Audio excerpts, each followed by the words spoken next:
Okay, today is a quickie to talk about an article from, of all places, the New York Times. They did a review of the relatively new documentary, Can We Take a Joke? Now, Can We Take a Joke? It's got some fabulous comedians in it: Gilbert Gottfried, Lisa Lampanelli, Jim Norton. Here's the thing. The entire premise of Can We Take a Joke is that our society has become too PC, too politically correct, to the point where we can't even discuss issues. That's the entire thing. They talk about college campuses because comedians used to tour college campuses. Getting a comedian who actually discusses issues and current events to actually go to a campus is kind of a tough order right now, because if they don't get protested, which happens more and more frequently, then you end up with a situation where people walk out after a joke. People will yell at them on stage. The other side not wanting to come and hear, and maybe even in speaker situations, wait till questions and answers and start a dialogue. No, there's no dialogue. There is one right answer, and no one is allowed to discuss the alternative. So that's the preface of what the movie is. This article starts off by saying it's a one-sided look at a multi-sided issue.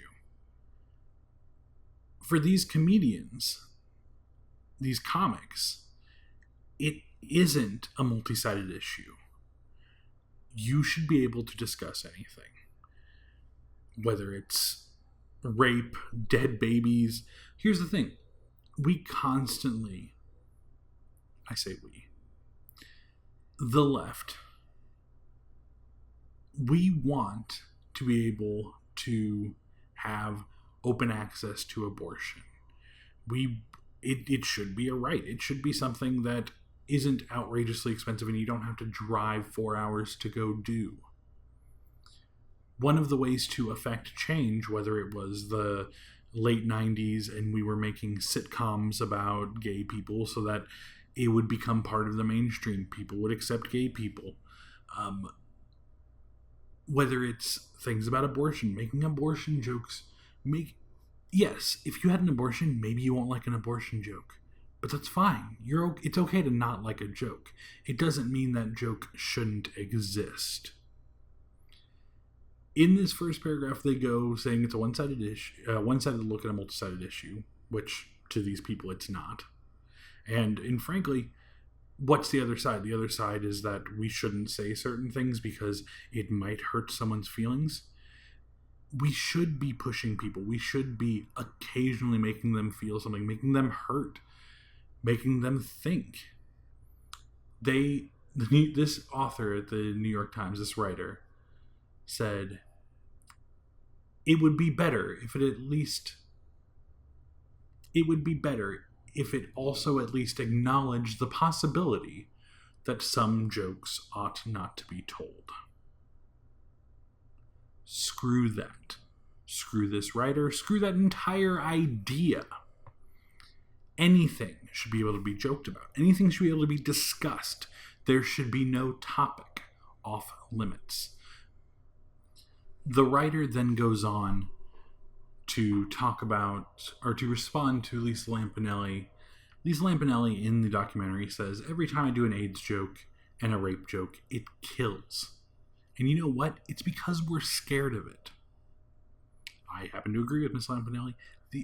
The author of this review did not. He says, no one, though, explores whether just because you can say it, you should say it. The simplistic message here is that everyone just needs to develop a thicker skin. The problem is not everyone can. Just ask the loved ones of any young person who's been driven to suicide by internet shaming. Now, this may just be because of my family and how we deal with grief, how we deal with death.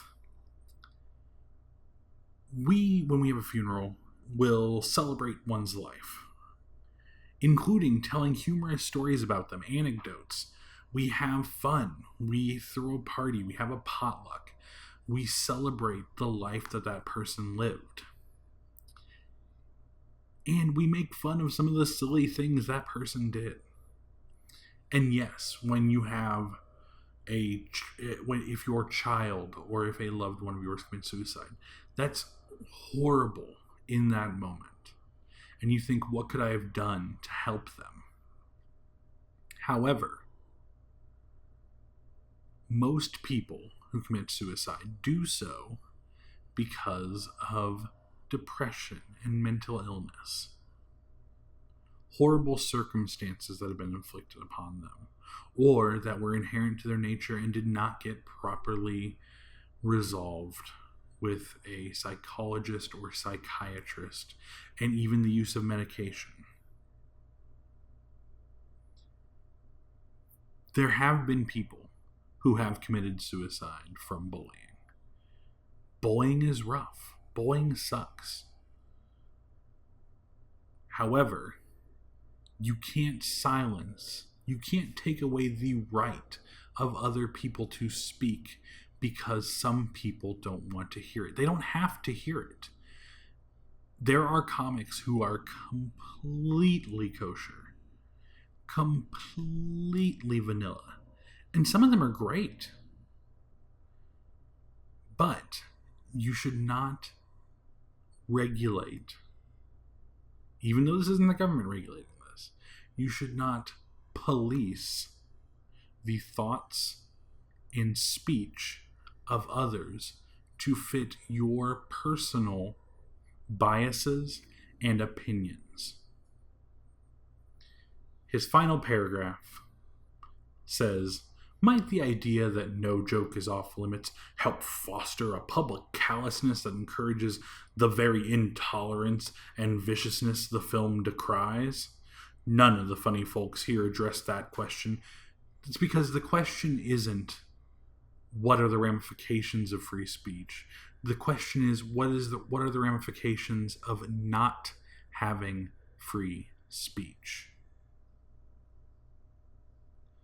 The documentary, directed by Ted Belacker, includes a segment from Justine Sacco.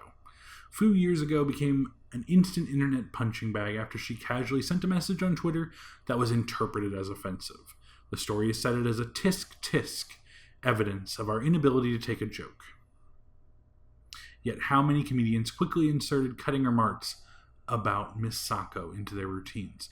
Yes, because a lot of comedians, a lot of YouTubers, any content creators, whether you're a musician, anything, you are speaking to the times that you live in, or the times you hope to live in.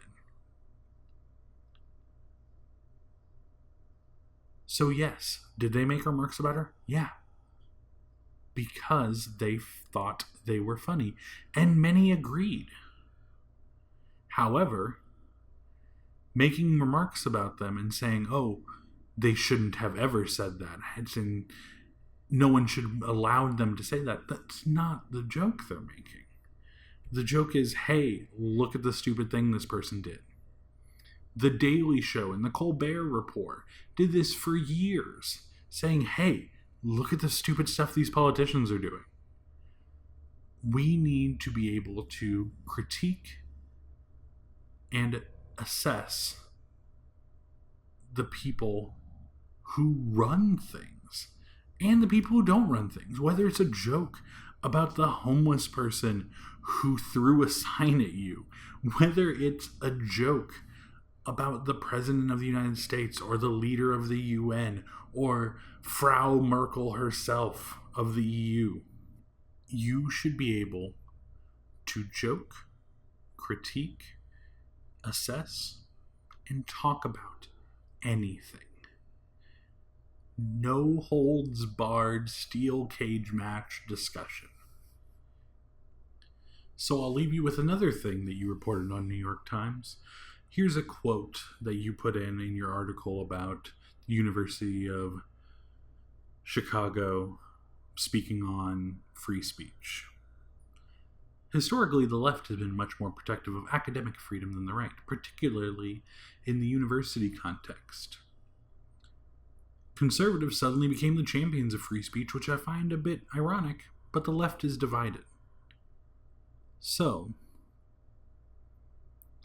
you have a law professor at the University of Chicago pointing out the fact that at this point, sadly, all conservatives seem to be on the side of free speech, and the left, some of us, still want free speech, but an ever seemingly increasing group of us have decided, nah, some things shouldn't be said. Screw that. Say exactly what you want to say all the time. Don't let anyone pressure you or tell you you can't say that here. Whether on campus, on YouTube, anywhere, say it.